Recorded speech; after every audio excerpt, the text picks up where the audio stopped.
Broke ass garagers, welcome to Sucksville. Went to lower my back window down in the broke ass Bronco, and wouldn't you guess, it didn't work. So, tried to switch outside with the key, tried to switch inside, and all you see is a big voltage drop. You hit it, and then the battery meter goes, which normally indicates a bad motor or a loaded motor. It's like got too much pressure on it, or it's just bad. The windings are bad. It's going straight to ground. Whatever. End result is we can't get the window down. So today you guys get to follow me around on figuring out what the fuck's wrong with it. So first and foremost, we got to take this panel down, and I had to move all my tools out of the way so I can pull this panel down, and we can try and apply power to the motor to see if we can get it to come up or down. If we can apply power here and get it to go down, then awesome. We can open the back up and we can start doing diagnostics. But first things first, right? Open the panel up.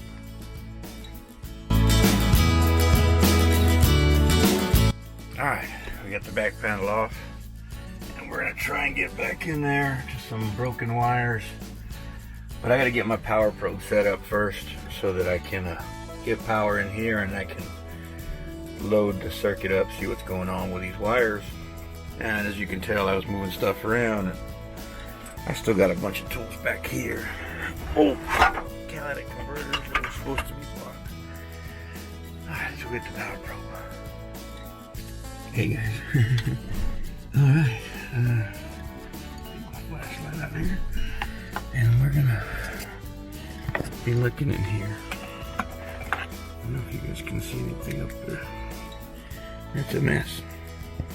Previous owner mess, but I am the current driver of it, so we're gonna see if we can find out what does what. Oh man, that's so nice. They used wire nuts. They used wire nuts to make it easy to work on. That's why they did that. Don't you love these guys? I mean, I could see that being a good thing. Like, use wire nuts for the next time we have to work on it. That really did. Outstanding. Anyway, we're gonna check for powers in there. I don't know if I can get this wire nut off of. This is my current situation.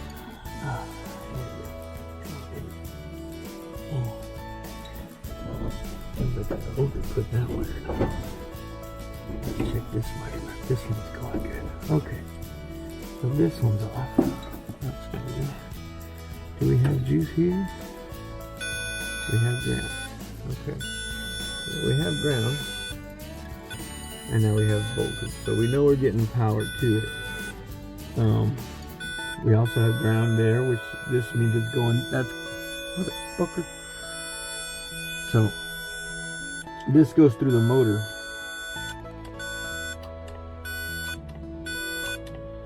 Okay. So, because we can give this is already ground. Can't give it more ground. Okay.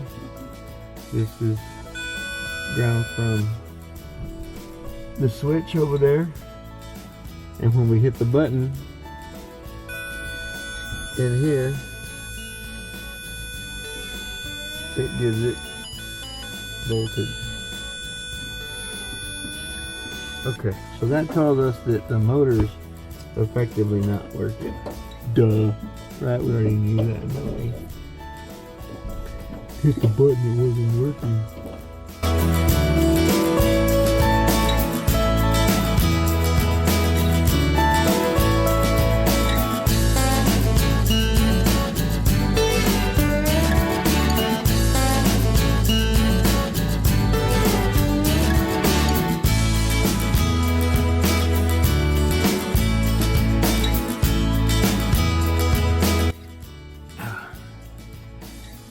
This is one of the better little tools that I got from O'Reilly's, I think. Yeah. Let's see if we can get in there.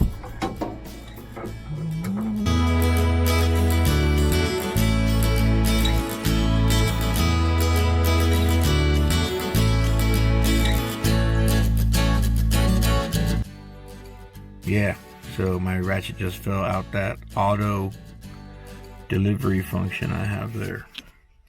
So I gotta climb out of the truck and go get it. We got one.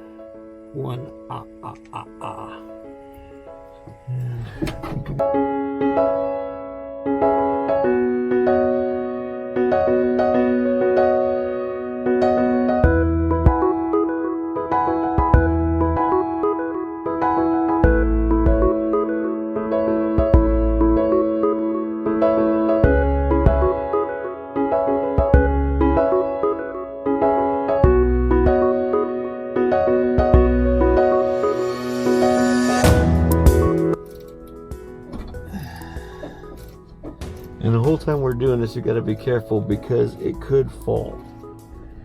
Once the motor gets out of place, there it is. It's coming. And I could lose an arm or some shit. But it's okay, I got helpers. Liar. There's nobody here.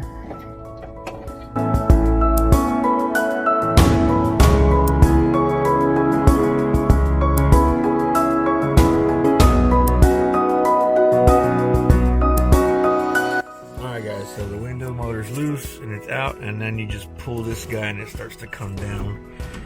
Kind of like that. Yeah. Alright. And it's low enough for me to open the window. And we will open the door. Open the door. Alright, let me get this moved around so I can. Alright guys, so what I'm going to recommend doing here, because we're going to be working real in there. You could, at your house, you might take this out, put a sawhorse under it or something like that. I'm going to take the window off because, well, I don't have any weather stripping and it's easier to take out for me.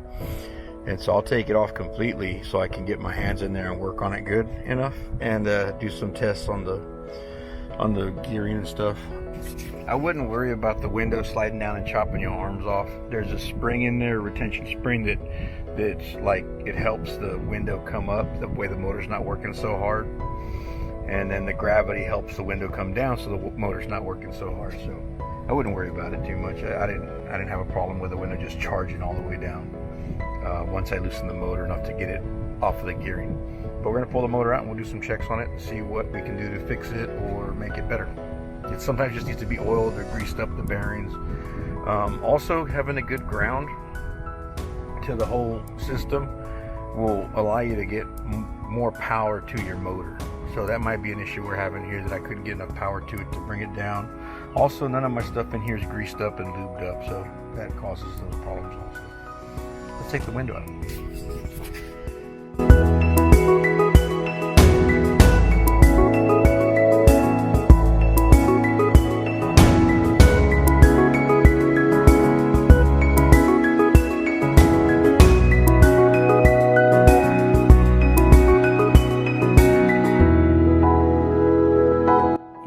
So we had some previous stuff going on here and some previous test sites that somebody, focus you fuck, some previous testing. So I'm just going to come back in here and resolder some stuff up.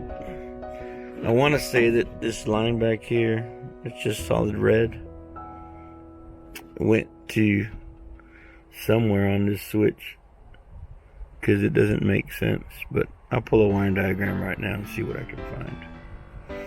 Because if it is power, I don't want it to just be willy-nilly dangling around back there, not covered or anything.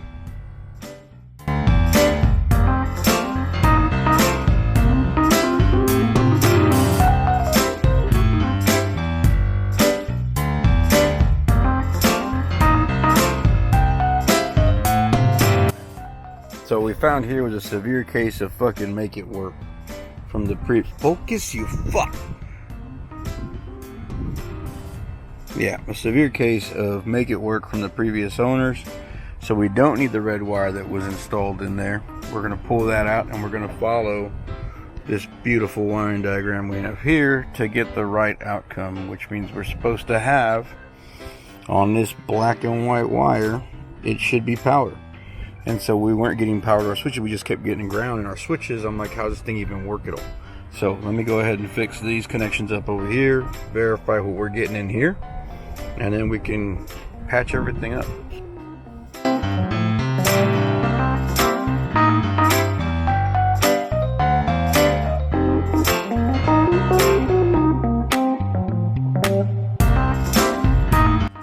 What? Of course my camera died on the good stuff. Anyway, we got the wire ran in there. We got it all nice and soldered up. Made sure I put female connections on this end so I can change the motor out if I need to. And then of course we oiled everything up. And when I greased it up, I want to oil up that thing in there, the actuator. And then I had to verify that down was down and up was up. And now I'm just putting this in a position so that I can grease these rails. I'm pretty sure I'm not supposed to grease them. They're supposed to be like poly nylon BS that they just slide better without being greased. And I should probably remove these and go change them out. They sell them in the help section. But I'm broke, so we're just gonna go ahead and grease and reinstall the windshield and make sure that it works. Let me see if I can keep this battery running this time. I decided to put my power pack on it since I missed all the good shit, you know. But yeah, let's get you back on a time lapse and we'll grease and put this back in.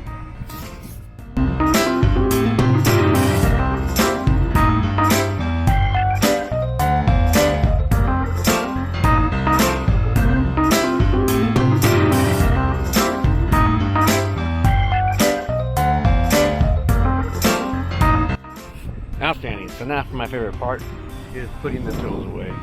And my window goes up and down with my key and with my switch inside, so that's always good. Yeah, it was fun. But to get this guy window down from inside, best to take the panel off. You know, if it's closed, take the panel off and then remove those 3 bolts, let the motor fall out, and then you can push the window down. So you can open the tailgate. But sorry the battery died. It happens. Until next time, Broke Ass Garagers, keep on wrenching.